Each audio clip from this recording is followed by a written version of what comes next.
Šiandien aš su mikrofonu. Gerai. Labas, Vilma. Labas, Margarita. Sveiki visi. Sveikinimų koncertas. Sveikinimų koncertas. Šiandien pasirinkome įdomesnę vietą, ne, filmavimui. Jo, mes turime labai daug draugų, mes taip supratome po paskutinio pasidalinimo, kad mums reikia pagalbos. Pradėjom savo adresų Knygutę vartyti. Tai mes šiandieną esame tokioje vietoje, kur su komanda ir ypatingai maža, tokia 5 žmonių komanda galima ateiti ir puikiai praleisti laiką pabėgimų kambarį, virtualios realybės VR Exit. Šiaip žiauriai faina, mes su Margarita jau išbandėm. Taip, tai iš tikrųjų ir fizinis toksai aktyvumas, ir protinis, ir be abejo, kadangi tai yra komandinis žaidimas, tai yra puikia galimybė išsibandyti sunkesnėse užduotise, vadinkim taip, save ir savo komandą. Jo, tai šiandieną mūsų tema yra tokia apie nuolat girdimą šiandienos aktualiją užsidarinėję restoranai. Vakar buvau operoj ir irgi moteris stovėjo prie veidrodžio, kažką ten kalbėjo su žmogum ir sako, ar tu matei, kiek restoranų užsidarinėja? Nu, aš suprantu, kad tai yra aktuali, nes visur mirga marga apie tai. Straipsniai visokie, taip. Tai ir pasirinkome būtent tokią temą, vieną iš svarbiausių, turbūt dėl kurių užsidaro dalykai, ne, vietos. Tai yra finansai. Finansai tokia bendraja prasme, kad tai būtų suvokiama tiek restoranų, kavinių valdytojams, darbuotojams ir netgi svečiams. Jo, tai mes jau kalbinome ir Aleksandrą praeitoje laidoje ir jis irgi užsiminė, kad nepasidarė backgroundo pasiskaičiavimo ir nėra tiesiog tiek, kiek noro buvo daug, bet žinių galbūt kaip tą padaryti nebuvo. Tai mes, tam žmogui, kuris galbūt turėjo patirčių, bet nežino, kaip tai daryti, tai tokius momentus pasakysim, į ką atkreipti dėmesį, kad būtų finansiškai labiau paskaičiuota ir taip drąsiau eiti, kad žinotum, kiek kam, ko ir kokie mokesčiai galbūt yra, ar ne? Jo, ir bendroje visumoje, irgi pastoviai kalbame, kad tai yra vienas sudėtingesnių verslų, kad ten daug yra tokių smulkmenėlių, tai tiesiog gal irgi bendrai supažindinsim, iš ko ten tos smulkmenos susidaro ir kodėl maitinimo verslas nėra just business, kaip daug kas sako, ne? Aš noriu tavęs, Margarita, paklausti, kad tu pasidalintum savo patirtimi, aš gal šiek tiek irgi paskui pasidalinsiu, kai tu atėjai į restoranų verslą, kokios tavo buvo patirtis ir žinios apie šiaip finansus? Tai kai pradėjau nuo barmenės darbo, tai ten žinių iš vis jokių neturėjau, kiek atlyginimo gausiu ir ką čia reikia daryti.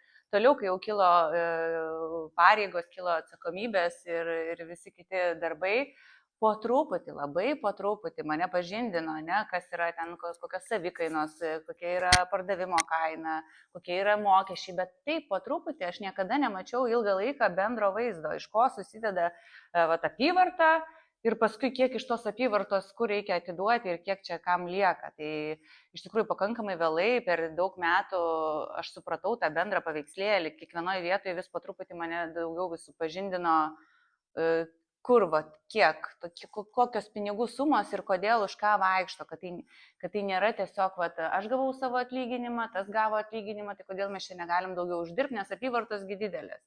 Tai iš tikrųjų tik visai neseniai ir dabar dar dirbant su tavim, tie paveikslėliai dėliojasi ir jie ne visada yra smagus. Jo, tai turbūt mano patirtis irgi labai panaši, aš tik vieną tokią istoriją atsimenu iš savo pirmosios, tokios jau gal ilgametės darbo patirties vienoje kepyklėlėje. Aš žinojau tik tai, kiek man reikia, kokia apyvarta yra ok, kada aš jaučiuosi sėkminga, o kokias ten išlaidas, žinau, kiek aš gaunu atlyginimą. Ir vieną kartą nupirko, atsinaujino vitriną tortų, kuri ten kainavo kažkiek, nebeatsimenu jau dabar kiek. Sako, tai dabar šitą sumą turim atidirbti. Tai tik tada, žinai, pradeda ten kažkoks pirkinys, kurį tu turi, žinai, atidirbti, uždirbti ją. Atsimti investiciją. Jo, tai po truputį dėliojosi tą informaciją, bet aš dabar galvoju, kai mane pirmą kartą paliko būti vadovė kažkokios vietos, realiai aš tenais tuo momentu tu galvoji tik tai kaip užsakymus laiku atlikti, kaip darbuotojus priimti, atleisti. Ir jeigu yra kažkieno Procesai. nustatytas kažkoks rezultatas, kurį tu turi pasiekti, tai tu jo ir kaip ir sieki, bet iki galo nelabai supranti, kodėl tu jį sieki. Jo, tai va tas bendras žinojimas, kokie skaičiai, kur jie, kaip juos grupuoti arba kaip peržengti, neperžengti, irgi aktualu. Tai mes šiandien dienai, kada ateinam į vietas, kuriuose, tarkim, naujai atsidarančios vietos ir žmonės nori atsidaryti savo kavinę, nežinau, bet kokią kepyklėlę, restoraną, daugam pasakom apie procentus, kuriuos jie gali gauti galutiniam jau pelno skaičių. Tai visi būna labai nustebę. Ir netiki netgi. Nenori susitaikyti. Skaičiai, taip, jeigu imant Lietuvos rinką, jau nežiūrim, pasaulyje panašiai be abejo vaikšto tie skaičiai, tai Lietuvoje yra taip šnekama, kad iki 10% pelno tu tarsi galėtum pasiekti ir tai yra tikrai wow.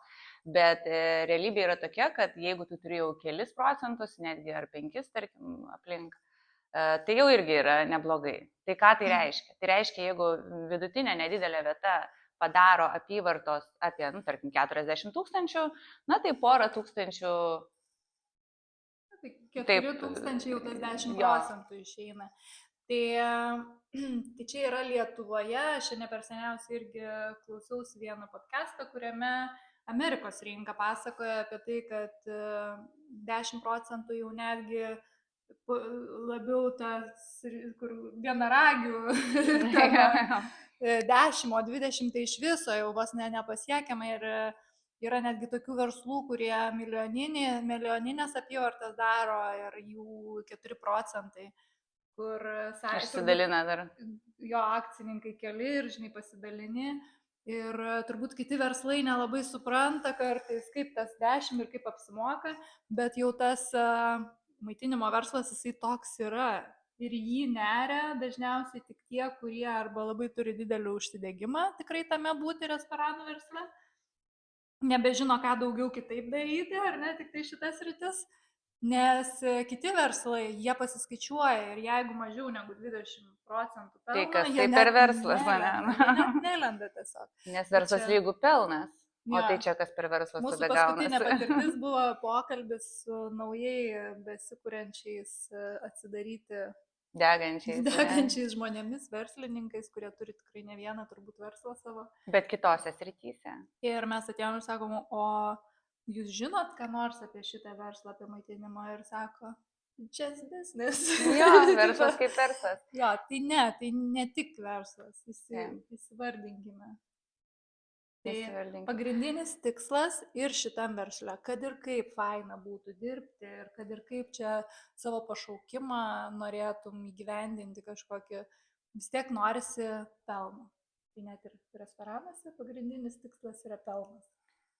Turėtų būti. Tai gerai, tai mes gal papasakokim tada, iš ko susideda pagrindinės kokios yra skiltis, kurios sudaro tą...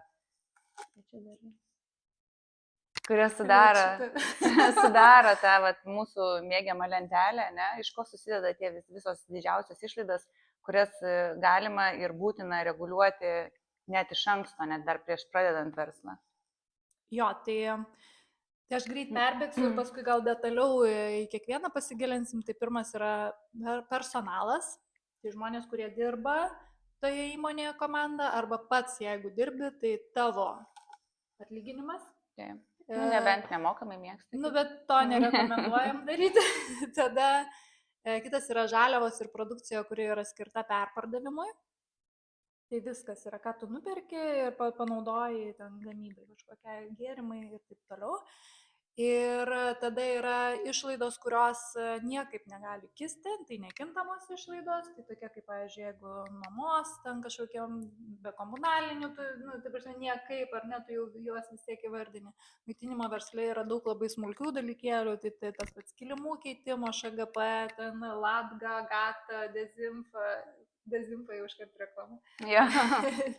Mus gali tremti Dezinfa, jeigu ką.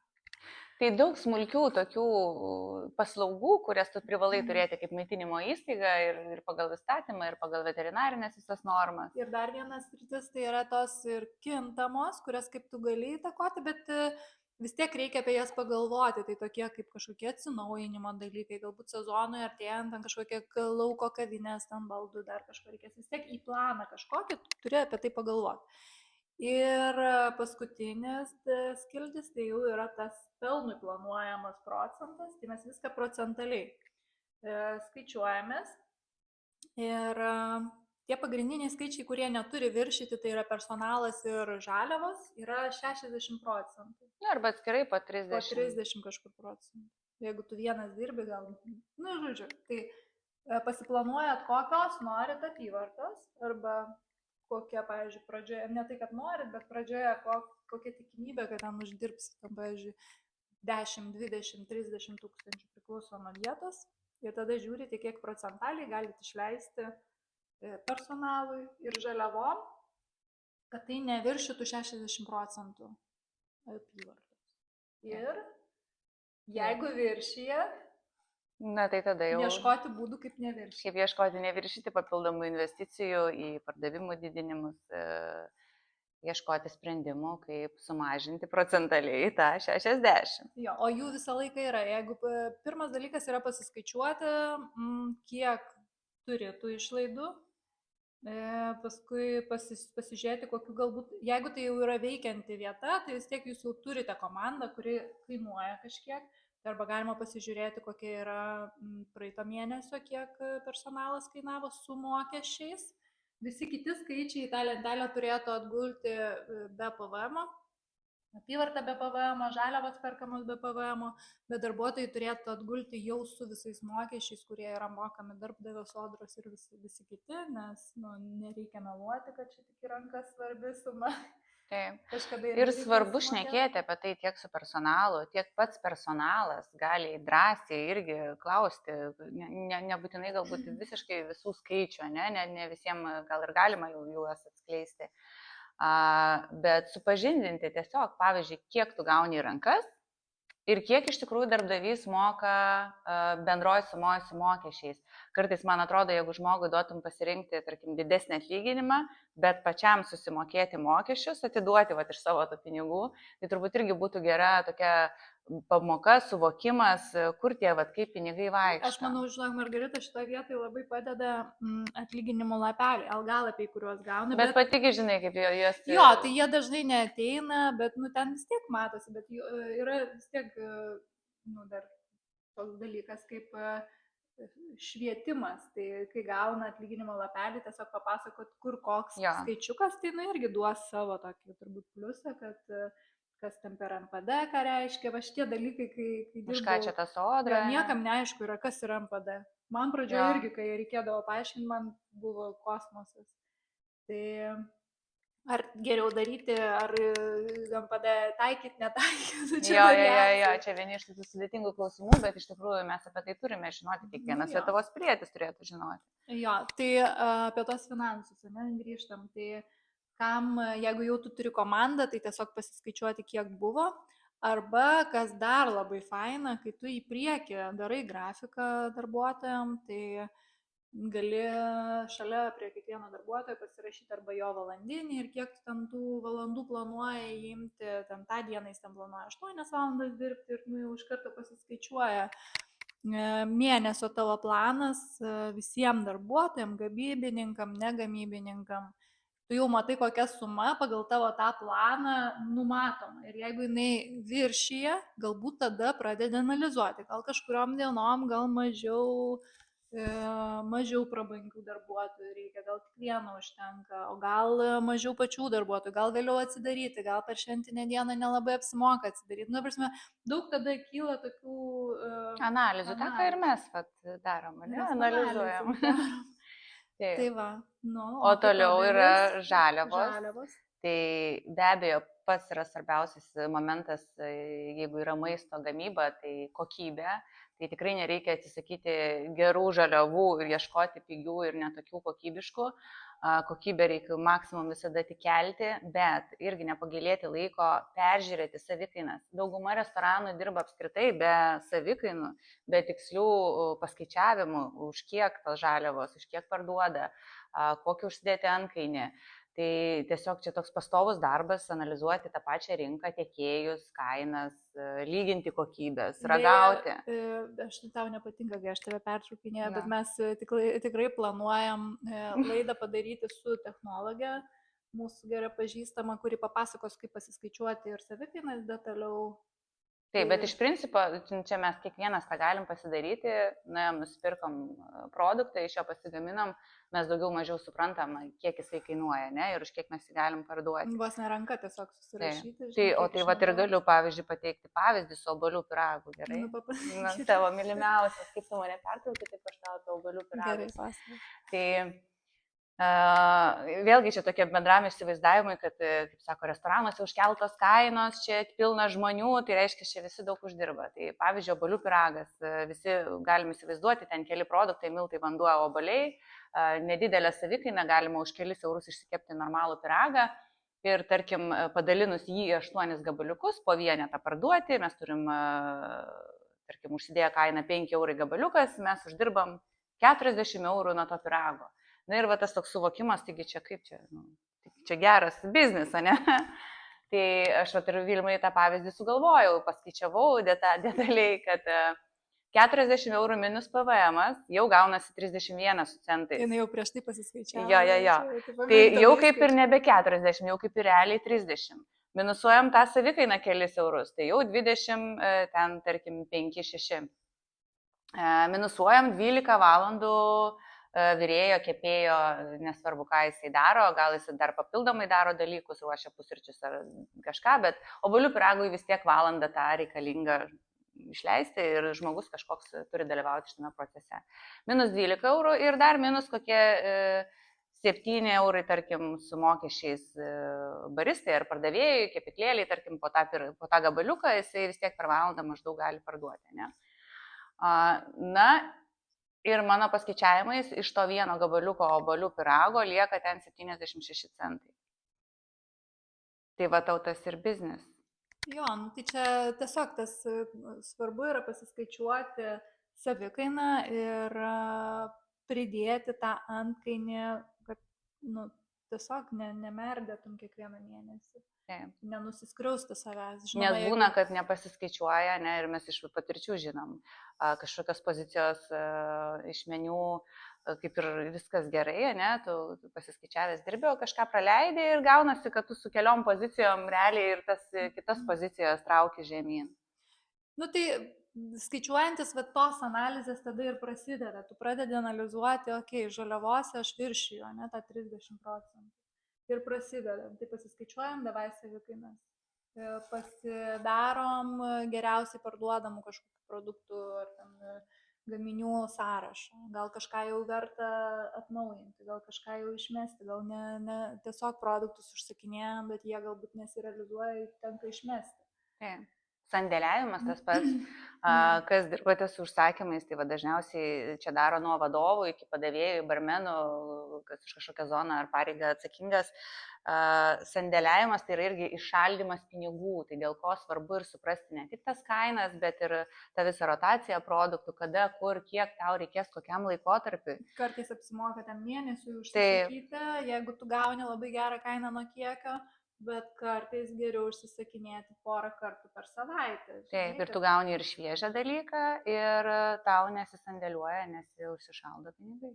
Jo, nes tu tada dažnai užsiperki, parduodi, vėl užsiperki, kad nereikia vienu kartu daug parduodi, gauni kažkokias pajamas vėl. Toliau. Vaikšto pinigėliai. Tai va, tai kita dalis, tai va, šitas visas, ką mes apšnekėjom, neturėtų viršyti 60%. Jeigu viršyje 60%, yra didelė tikimybė, kad jūs nebepasieksite pelno iš viso pelno. Kitos pozicijos irgi įsivardinti iš karto aiškiai nekintamas, kintamas, tai žinoma, vienoje vietoje, jeigu tai yra kažkur centre esančios patalpos, nuoma bus daug didesnė ir jinai galbūt daug daugiau tų procentų įeis, bet galbūt tada mažiau ten personalo. Nu, laviruoti. Bet čia jau čia prieš, kai turi viziją, turi įsivertinti, kur tavo vizija bus realiausia, kokiam rajone ir vietoje. Tai va čia toks planas, jisai padeda atsispirti nuo kažko. Paskui taip kelis mėnesius darant tokį planą, pridedant šalia stulpelius su faktu, kaip iš tikrųjų buvo. Galima tiesiog stebėti, kuriuose vietose pavyksta biškutį koreguoti, kuriuose ne. Jeigu, tarkim, niekaip neišeina tie procentai, tai tada ieškoti galimybių, kurioje vietoje galima didinti apyvartą. Nes padidėjus apyvartom, yra didelė tikimybė, kad tie procentai per daug neišauks. Vis tiek jūs, negali būti, arba jau tada tikrai kainos labai žemos yra. O kaip tau pačiai, aš atsimenu, kiek ir kartu teko dirbti, turėdavomės tos planus, kuriuos turėdavom pasiekti, ne, targetai, kaip jie vadindavosi. Kaip tau pačiai pavykdavo pasiekti? Jo, su komanda, užmotyvuoti tos pardavimus daryti, nes žinodavom, kad reikia pasiekti planą.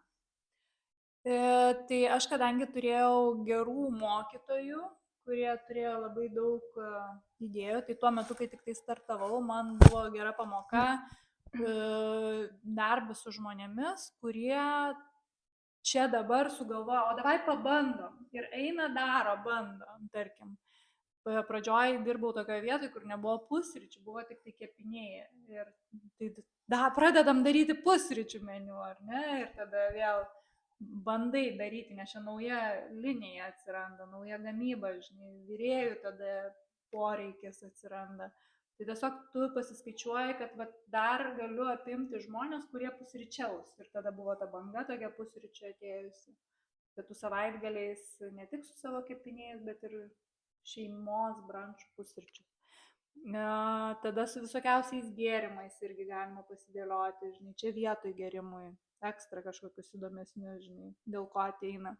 Lygiai taip pat kaip ir mes su tavim vienam projektą turėjom gal pasinagrinėti, galbūt tavo vakarinė dalis, žinai, neužimta. Tiesiog pereiti turbūt per visą savo kavinės ar restorano veiklos eigą, kurie momentai pas tave užimti, kurie mažiausiai ir sugalvoti tiem momentam veiklų. Aš noriu pasidalinti dabartinę, nežinau, aš pati nesenai tik atradau Estrada, mes Vilniaus gatvėje, jie organizuoja žiauriai daug visokiausių veiklų jaunimui, kuris galėtų reikšti save įvairiapusiškai. Tai aš manau, net ir tokios veiklos pritraukia žmonės, pritraukia žinomumą. Ir tie žmonės atėję, jie kaip ir reklamuoja tave, kartu ir užsisako kažko. Ta prasme, kad net ir veiklas kažkokias pas save organizuoti jau yra vienas iš būdų, kaip pakelt savo žinomumą. O kaip tuos darbuotojus užmotyvuoti? Vis tiek jie daro irgi tuos rezultatus. Aš daug dariau klaidų savo praktikoje, bet pagrindinis motivatorius visgi yra ir kas man buvo. Įsitraukimas. Ir čia visi tą sako, bet o kaip padaryti, kad būtų žmogus įsitraukęs? Tai tiesiog ieškok kartu galimybių. Tai pasisakai kažkokią problemą, tai tas įsitraukimas jisai neateina šiaip taip, ar ne, kad labą dieną mes čia dabar visi galvokime apie tai, kaip šitą vietą prastum. Niekam neįdomu.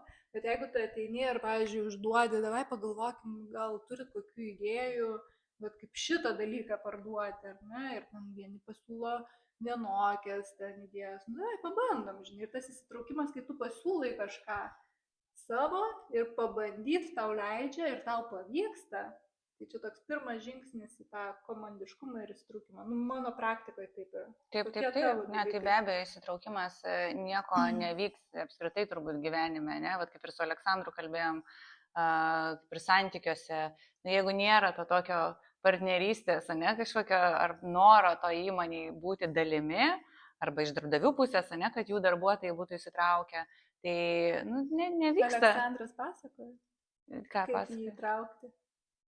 Įpilti stikliuką. Įpilti stikliuką, pas kiekvieną yra tas atskiras. Kokios tavo buvo patirtis, kaip tau pavykdavo įtraukti savo komandą? Tai visų pirma, tai kai man labai nebūtina buvo. Nes ten, kur dirbau, aš dirbau ten, kur norėjau dirbti, kur aš tikėjau idėją. Jo, pas mane irgi štai. Ir tada kitus uždegti, tai lygiai taip pat tu eini ir tą idėją skleidi, nes tu joje esi. Ir tada be abejo kažkoks skaičius atkrenta darbuotojų, kurie nepatikė iki galo arba iš vis netikė, tai tada jie kartu ir neina, bet tie, kurie irgi patikė, užsidega tavo užsidegimu, tada viskas ir važiuoja. O prieimas prie kiekvieno skirtingas, mes negalim turbūt išrasti kažkokio vieno modelio, pagal kurį eina visi kaip kareivukai. Bet vis tiek pagrindinis tas atrasti, kad įsitrauktų, tai kažkokiam procese irgi, kad dalyvautų, pajaustų tą. Ir mano turbūt patarimas, nelaikykite, jeigu matote, kad neįsitraukęs žmogus ir ne vienas. Jam kitoj vietoj gal geriau. Jo, jam kitoj vietoj. Ir mes dabar susidurėm su Margarita, kai pokalbius darom ir atrankas, kad ateina žmonės ir mes, tai va ta vieta jam žiauriai faina. Būna, žinoma, kartais nepajaučiam kokią vietą. Gal pajaučiam kokią vietą, bet tuo metu nieks tose vietose neieško. Bet labai kiekvienam yra sava vieta, kur reikia daugiau bendravimo, mažiau bendravimo, daugiau tokio laisvo, daugiau tokio, skirtingų vietų. Dar vis tik grįžtam prie tų finansų, pagrindinės temos, dabar galvoju, tie atlyginimai. Jie iš tikrųjų sudaro daugumoje vietų, netgi ir 40, ir 50, ir 60%, taip yra. Bet ir darbuotojams vis maža, atrodo, taip pat vėlgi pasižiūrint straipsnius, pasižiūrint bendrą atmosferą šiais klausimais, visi nori uždirbti kuo daugiau. Ir tie procentai toj lentelėje auga. Kaip atrasti tą tokį augimo balansą finansinę, Normalu, kad žmogus atėjęs į darbo vietą, jis nori augti ir uždirbti daugiau, bet tarkim įmonė šiuo metu negali to sau leisti. Ir tikrai dažnai būna išsiskiria keliai dėl to tokio dalyko. Kaip manai, iš šitos švietėjiškos gal pusės parekomenduoti tiek darbuotojui, tiek darbdaviui? Žinai, turbūt įmonėse skirtingose yra tam tikri etapai. Tai mes turbūt kalbam apie skirtingus etapus. Tai jeigu yra įmonėje pats pradžios etapas, kai tu esi pats labai daug įsivėlęs į tą, žinai, išsukimą tos vietos, už reklaminimą, kad pelnas didėtų, nes kai tik atsidarai, tikrai negali per daug ten prisakyti, kad čia tau mokėsiu tiek, tau mokėsiu tiek. Ir gal net metus į priekį, nes žmonės prie pačios pradžios realiai pripras prie mažai darbo, žinai, ir paskui tikėsis, kad tu čia kas mėnesį kelsi, irgi tas nėra gerai. Tai galbūt netgi pradiniuose etapuose būti labiau su tai žmonėm, kurie galbūt nauji toj rinkoje, jeigu tu, pavyzdžiui, pats esi gamybininkas ir gebi, žinai, valdyti situaciją ten virtuviai, tiesiog, kad kuo daugiau būt pasiruošusiam pradžioj painvestuoti savo pinigų ir turėti tą galimybę, samdyti žmonės ir turėti priekį tokį rezervą, kad aš sumokėsiu už juos. Nes, pradžioj nesugebėsi tu ten primotyvuoti, jeigu tau reikia ten 1500 į rankas, žinai, ir tu neturi tiek, tai kaip ką tu motyvuosi, aš tau mokėsiu makaronais, nemokėsi.